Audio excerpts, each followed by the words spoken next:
The tiny, sleepy village of Moerdijk in the Netherlands is home to just 1,200 people.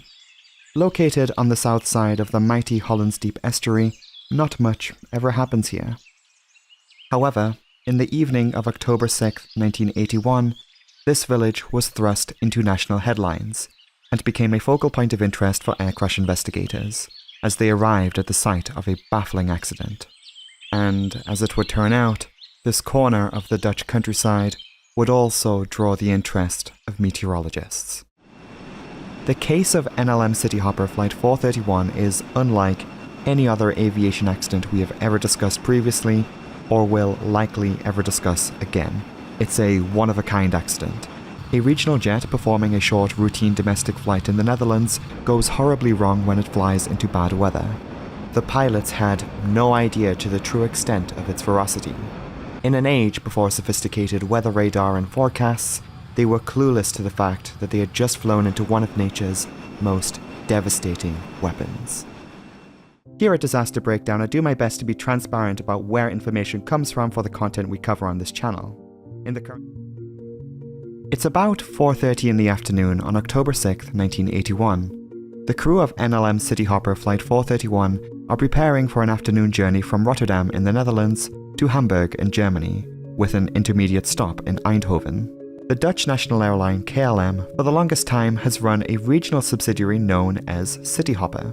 At the time, it was branded as NLM Cityhopper and employed a fleet of Dutch-manufactured Fokker aircraft, including this one, the Fokker 28. The Fokker 28 was the Dutch answer to the Jet Age. The manufacturer looked to secure a slice of the short-haul market.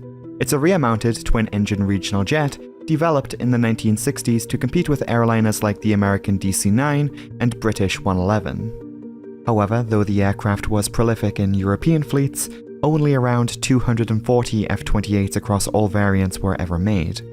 Many of them saw initial service in Europe, though they did see use in various places all around the world. The accident aircraft, registered as Papa Hotel, Charlie Hotel, India, was an example of the 4000 model. Built in 1979, this aircraft featured a longer stretched fuselage compared to its older sisters, and it seats about 85 passengers in a 3-2 cabin configuration. NLM named their aircraft after cities in the Netherlands, and this aircraft was given the name Eindhoven, coincidentally the destination of its fatal final flight. Now, the Fokker 28, because this is an aviation safety channel, maybe we should highlight that this is also an aircraft that has been unfortunate to have developed a troubled safety record over the years.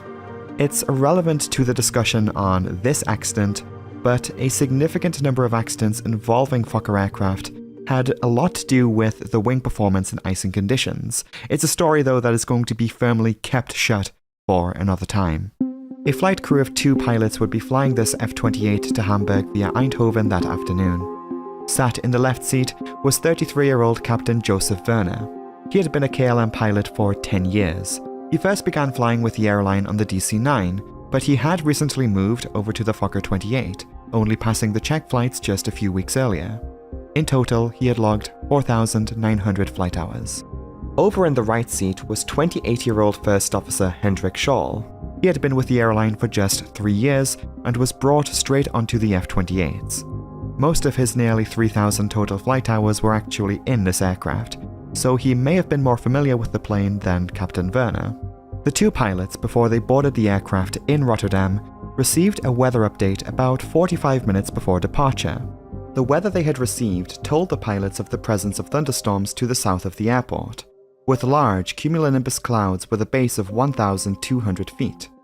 Though these storm cells would be something the pilots would generally try to avoid flying through, it was reasonable for them to assume it was safe to take to the skies based on the information they had received.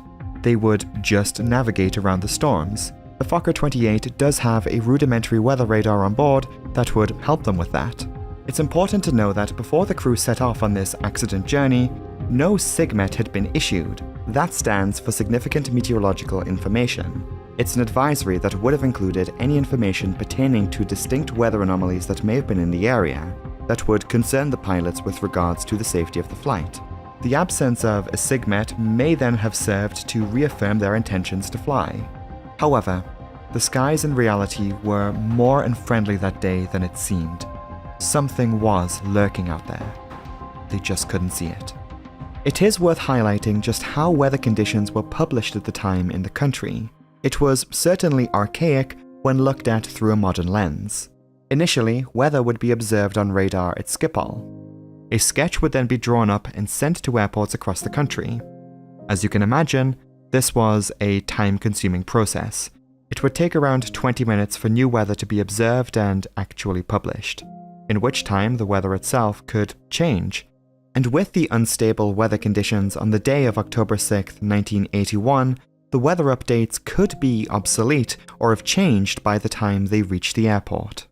The weather over the Netherlands that day was influenced by a confluence of different weather systems that all converged in the southern regions of the Netherlands. A warm front moving in from the south heading north, and a colder low-pressure system that had been making its way from the west. Throughout the day it moved across Ireland, it passed over the United Kingdom, English Channel, ultimately ending up over the Netherlands. This manifested in the unstable conditions that enabled the formation of large storm clouds. However, as we've already mentioned, pilots can safely navigate this weather by keeping a clear distance between them and the storms. On time, Flight 431 leaves the gate in Rotterdam at 5 p.m, taxiing out to the runway for the first leg of the journey to Eindhoven. A total of just 17 people were on board. It was a lightly filled aircraft that afternoon. Just 13 passengers were scattered about the cabin. The route itself was primarily frequented by business travelers. At 5:04 in the afternoon, NLM City Hopper Flight 431 leaves a rather gloomy Rotterdam and takes off into the evening sky. It levels off at a rather low 3,000 feet. The flight to Eindhoven was expected to take just a matter of minutes after all. Changing course for Eindhoven, Captain Werner and First Officer Scholl, with assistance from their onboard weather radar, begin to suss out the regions they should avoid. In 1981, the Fokker 28 would have used a rather simplistic form of weather radar by today's standards, that works by broadcasting radio signals into the weather. Storm intensity in this case is detected by the reflections of the precipitation, that is then sent back to the aircraft for display on the pilot's small weather radar screens. However, this is old technology that has its limitations. Firstly, this wasn't always reliable and was susceptible to radar attenuation, which could paint misleading images of the sky.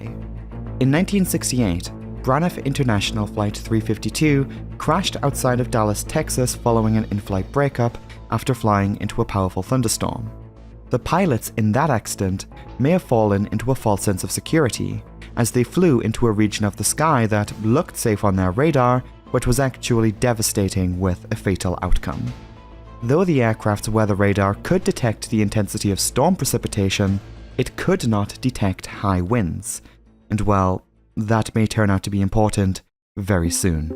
5 minutes into the flight at 5:09, Flight 431 contacted local ATC with a request to deviate to a southerly heading. This was swiftly granted, and the aircraft changed course again. It's likely that the pilots had spotted an opening on their weather radar, with a plan to skirt around one or multiple storm cells. The new course would still bring the plane into thick cloud. However, they couldn't see what was lurking inside of the shroud. And if they knew it was there, they would never have made such a deadly turn.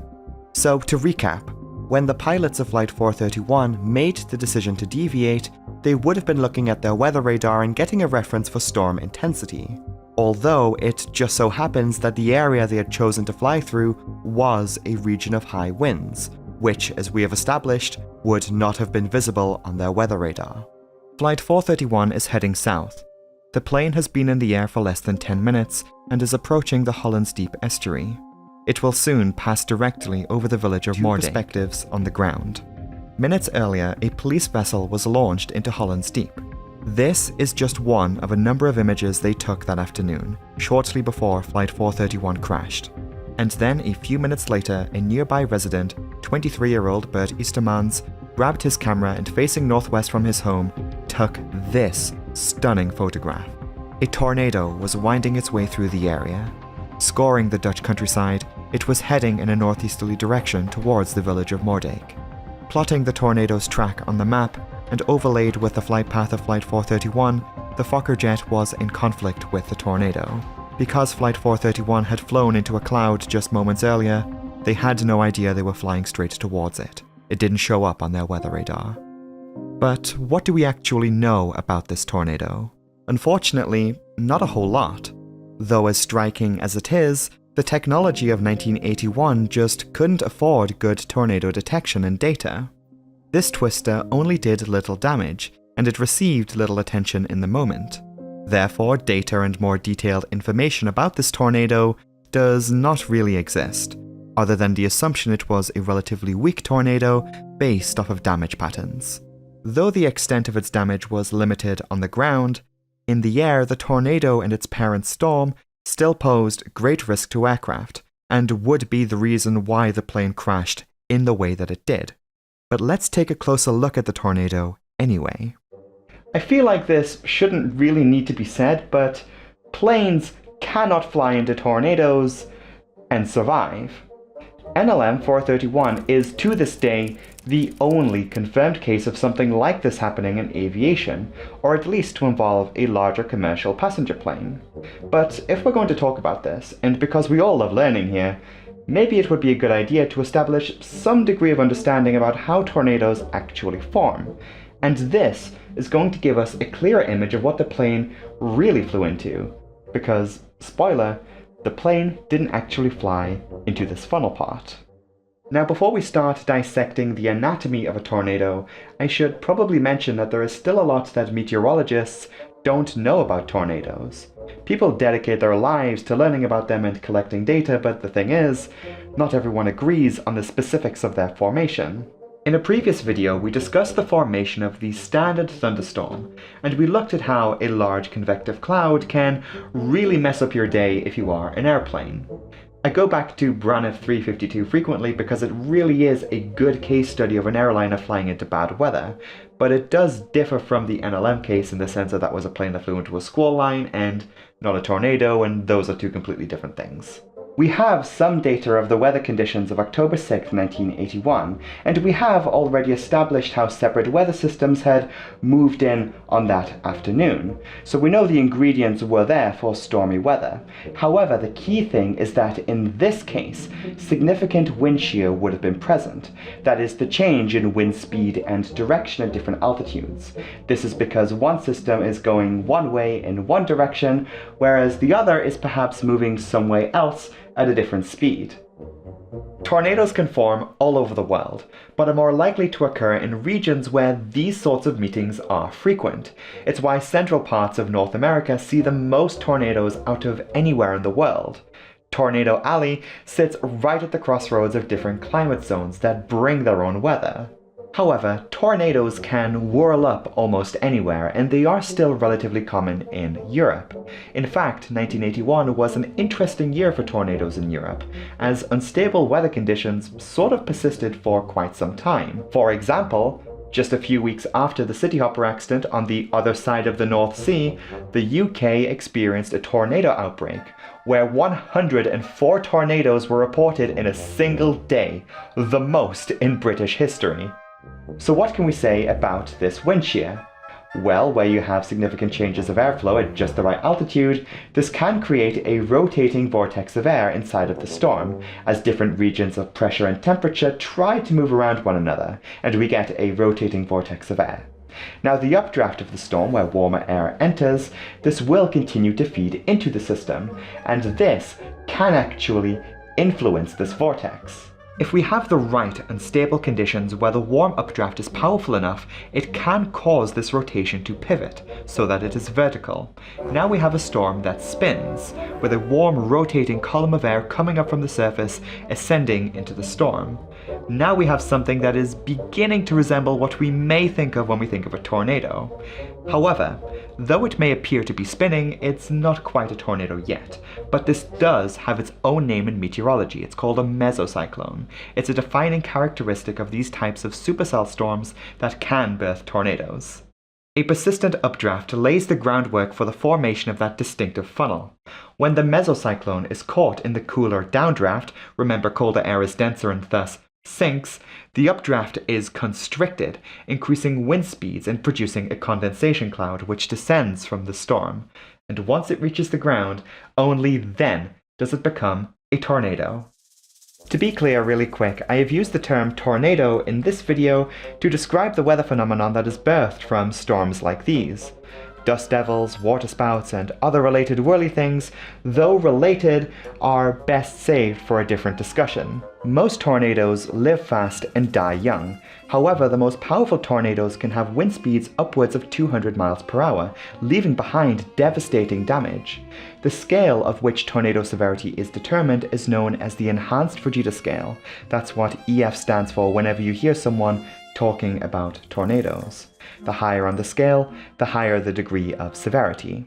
However, because no data about the Moerdijk tornado exists, it's hard to really pinpoint where this tornado lies on this scale, although one source does refer to it as EF1. What we do know about this twister is that minutes earlier, its existence was reported and was tracked heading in a northeasterly direction towards the village of Moerdijk, with a ground speed of about 40 miles per hour. And just to be clear, that's how fast it was moving across the ground, not necessarily the speed of its whirl. There is no data for that.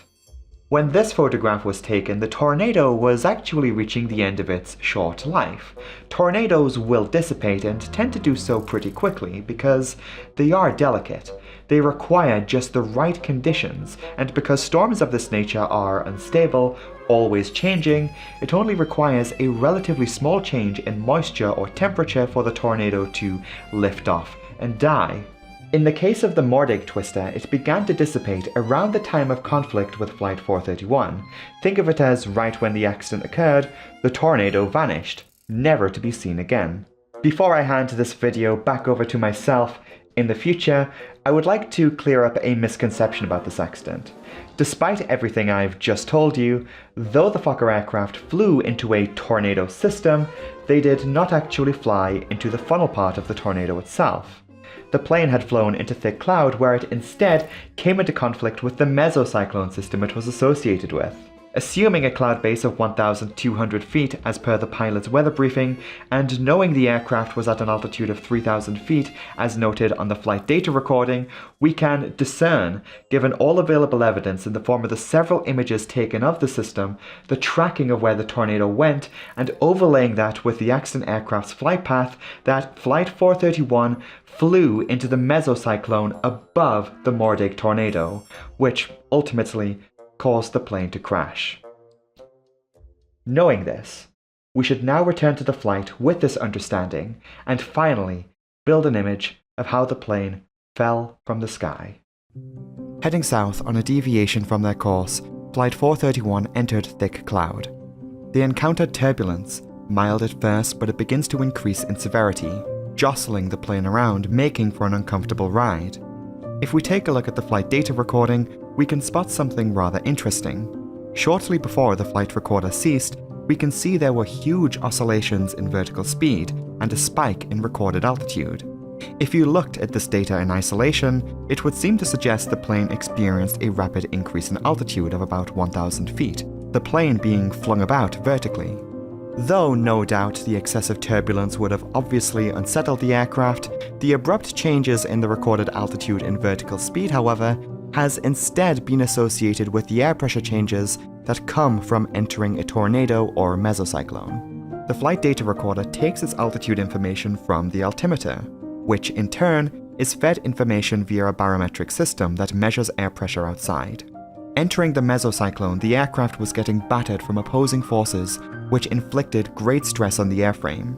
The right wing in particular sustained heavy loads far in excess of the aircraft's design limits.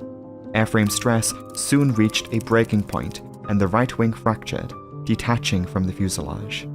It was, in that instant, the plane became unflyable. The two wings worked together to provide an even distribution of lift in normal flight. The absence of one of the wings means not only a 50% decrease in lift output, but also with lift only being produced exclusively on one side of the aircraft, the working wing lifts, resulting in an uncontrollable bank. This occurred right over the village of Moerdijk. The right wing was later found and salvaged from the village's small marina. Powerless to prevent the plane from crashing at this point, Captain Werner and First Officer Scholl watched as the plane overbanked and inverted. Ground witnesses were left stunned as they watched the plane in its final seconds before plunging into the ground. Flight 431 struggled on for a further 2 miles before impacting a railway bridge by the banks of a nearby canal. The area the plane came down in was nearby to an industrial complex and a Shell petrol refinery. The Fokker 28 was obliterated on impact, shattering into a countless number of fragments. All 17 people on board were killed. The death toll then increased as a firefighter at the scene suffered a heart attack and sadly died, bringing the death toll to 18.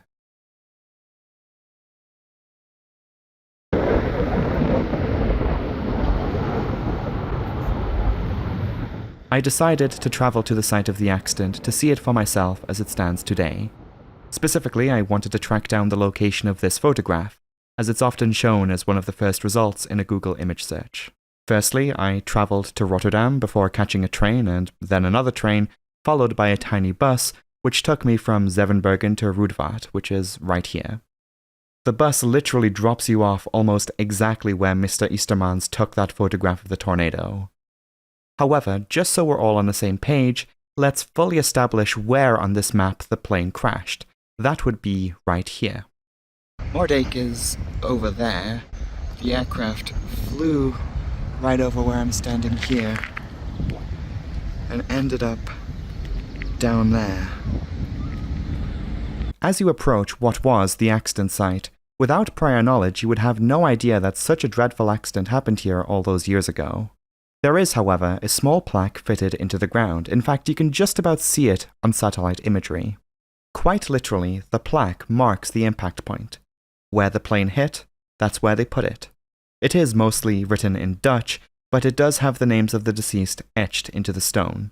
This includes all 17 of the occupants that were on the aircraft, and also the additional ground fatality in the aftermath. This is the only thing here at the site that tells of what happened. There does exist other monuments elsewhere, but here at the site of disaster, this is it. It sits in the shadows of this gargantuan wind turbine. You'll notice the embankment that leads up to this railway line, which, of course, connects onto the bridge here.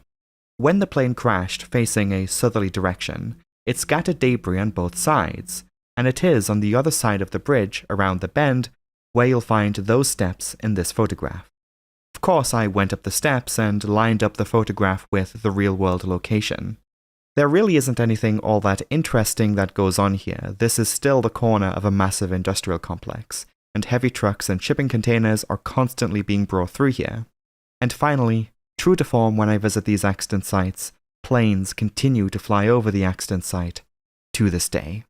Afterwards, I decided to head to the nearby village of Moerdijk. This was where the wing landed, in the nearby waters. I didn't get the opportunity to get close to that point. There was a lot of construction work going on in the village, especially down there, and I didn't want to get in the way. It can't really be overstated just how ordinary Moerdijk is. It's just so quaint. Now, though NLM Cityhopper Flight 431 is a one-of-a-kind case, insofar that the aircraft met a tornado system, the accident in the broader picture is far from an isolated case of an in-flight breakup induced by severe turbulence. The aforementioned case of Braniff 352 suffered a remarkably similar fate to the Fokker jet.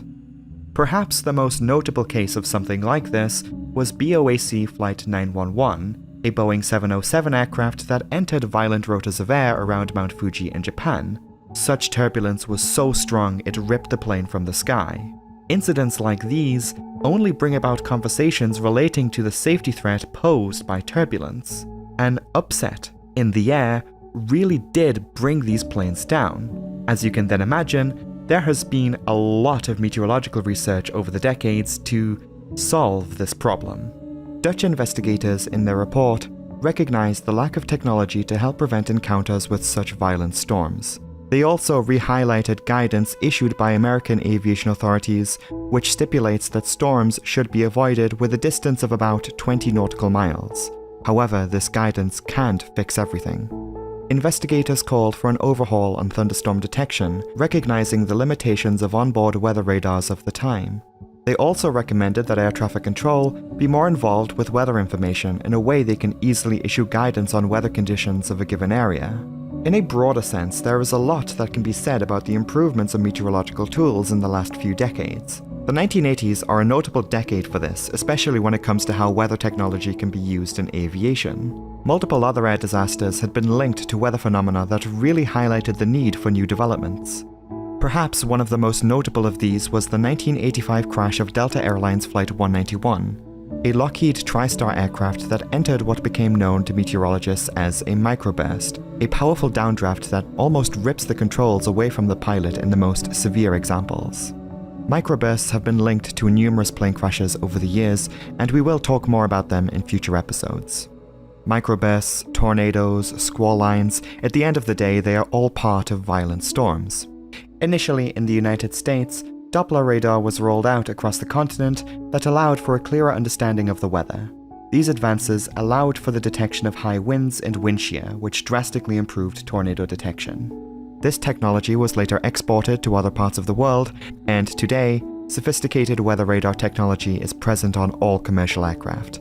These developments have had a very real effect, securing the safety of flight crews and passengers. Though the sky at times can be unfriendly, a combination of efforts from pilots, aviation authorities, and meteorologists have given us confidence in knowing that an accident like NLM 431 will, more than likely, never happen again.